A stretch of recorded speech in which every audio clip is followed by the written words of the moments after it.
Praise the Lord. Good morning అండి, అందరూ బాగున్నారా? ప్రతిరోజు మీరు వాగ్దానం వీక్షిస్తున్నందుకు అనేక మంది షేర్ చేసిన మెండు కృతజ్ఞతలు. ఖచ్చితంగా ఒక టార్గెట్ పెట్టుకోండి, ఒక రోజుకి ఒక 10 మందికి నేను పంపించాలి.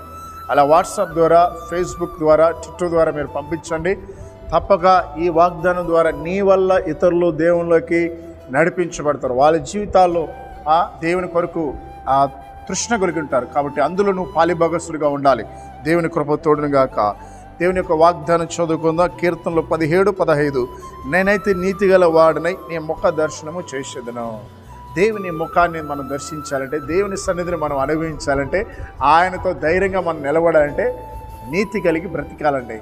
చర్చికి వెళ్ళామా, ఏదో మొక్కుబడిగా కానుకలు వేసామా, మొక్కుబడిగా ప్రార్థన చేసుకున్నామా, మరలా ఇంటికి వెళ్ళి మరలా అదే బూతులు, అదే గొడవ చేయడము, భర్తని తిట్టడము, అదే భార్యని కొట్టడము, అదేలాగా అమ్మ నాన్న మాట వినకుండా చెడు స్నేహం చేయడము, త్రాగడము, వ్యభిచరించడము, అక్రమ సంబంధం కలిగి ఉండడం, ఇలాగైతే దేవుణ్ణి మనం దర్శించలేం.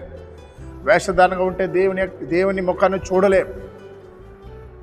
లోపల భక్తి కలిగి బయటికి భక్తిగా కలుగుతూ లోపల పాపం చేస్తే దేవుని చూడలేం.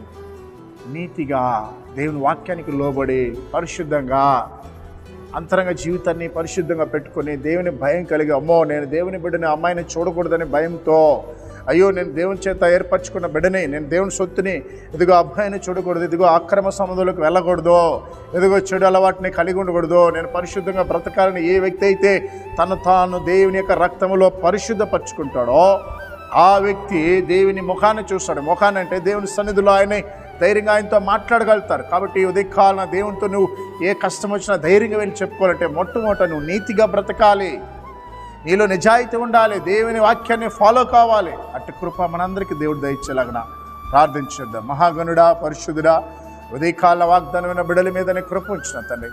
ఎవరెవరు ఏ కష్టంలో ఉన్నారో మీరు ఎరుగున్నారు నా ప్రభా. ఆర్థిక ఇబ్బందులు చాలామంది బాధపడుతున్నారు, అప్పులు ఊబులు కురిగిపోతున్నారు. దేవా నీ ఒక్కడివైనా వారిని విడిపించగలరా యేసయ్యా? ఇప్పుడే వారిని దర్శించమని ప్రార్థిస్తున్నా.